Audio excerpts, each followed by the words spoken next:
to address the issues facing Tennesseans today. From 10 News, this is Inside Tennessee. Good morning and welcome to Inside Tennessee. I'm your moderator, John North. John Becker is away. Our guest this morning is Congressman Tim Burchett of the 2nd Congressional District. We're grateful to have him here this morning. And before we start that conversation, let me introduce our panelists. It's the regulars. You know them, you love them, or at least some of them maybe. Susan Richardson Williams is a Republican and a PR specialist. And Don Bosch is an attorney and a Democrat representing that point of view. And Tim Burchett, welcome from Washington, D.C. You're sitting there in the hub of activity as we talk to you. Appreciate you taking the time out. Thank you all for having me. It's always a pleasure, John. We'll just go ahead and jump in. I'll start with a question and then the panelists will as well. I don't need to tell you that we are in an era of hyper-partisanship. It's difficult to get much done up there where you are. I know that's frustrating for you. As we are conversing, actually, we're trying to get a short-term spending bill signed, voted on, so that we don't shut the government down. I just wonder, what goes through your mind as you're trying to represent this congressional district, which is mostly East Tennessee, when it's so hard to get anything done? Well, as many of you know, I was spent 16 years in the General Assembly, and the vast majority of that time I was in the minority. But I was very fortunate enough to be able to figure out how to work across the aisle, and I could count.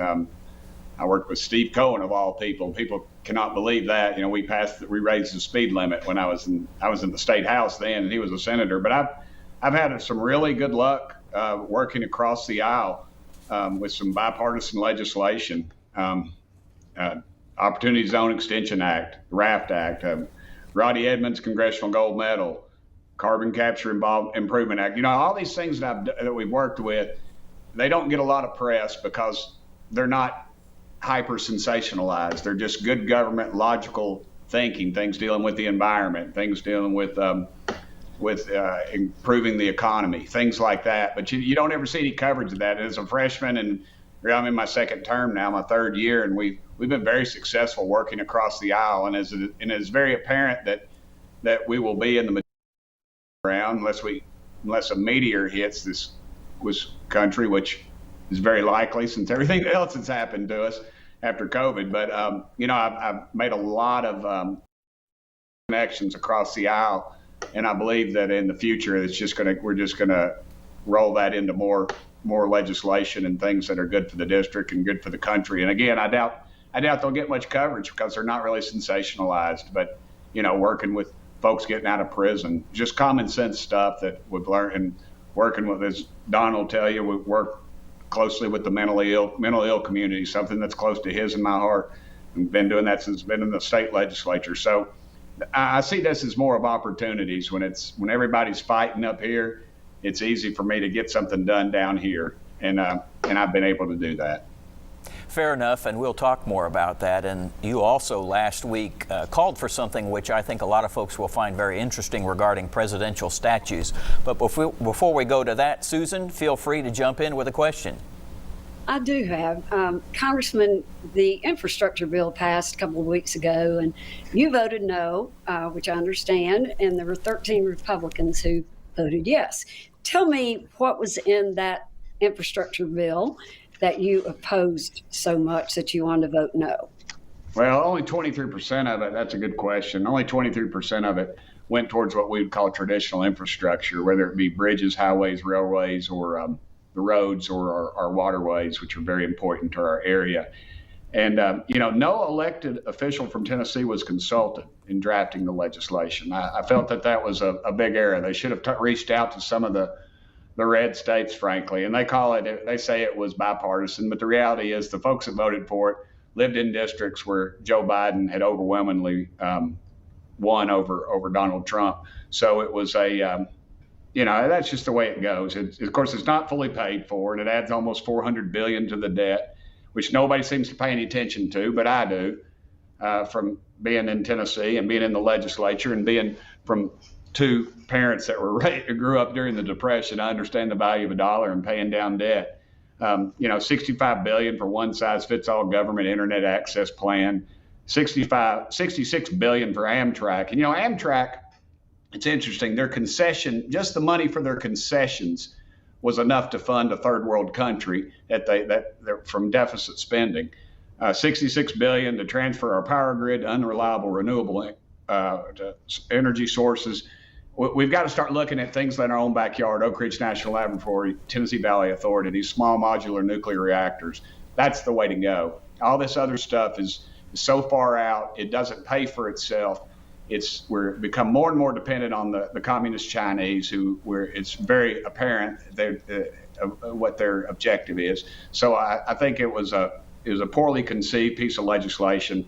And as always, just as it is, and I'm sure it'll be the same when we're in charge, the lobbyists get in the back room and then they come out and tell us all how to vote. And I didn't do it under Trump, and I haven't done it under Biden. There was just too much garbage in that thing that did not affect Tennessee in a positive light, and I don't think it did well for our country. I thought we could have done a whole lot better with that piece of legislation. Thank you for asking me that. Yeah.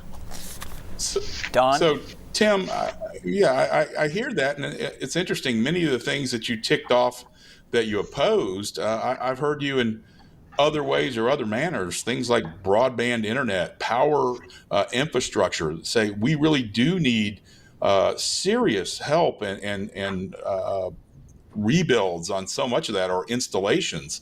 I understand with every bill that there's going to be pork. That is the tragedy of legislation. But did you propose anything in the alternative or make any other suggestions? Because you've always been the guy that just says no when it comes to spending, but sometimes government has to spend dollars. Yeah, that's a good question. As a matter of fact, I did. When this was coming through committee, we had one of these 18-hour deals. I proposed things like none of this money and any of this would go to bail out executives in airlines, things like that. And it went straight party line, Don. There was no consideration given to anything that Republicans asked for or was considered.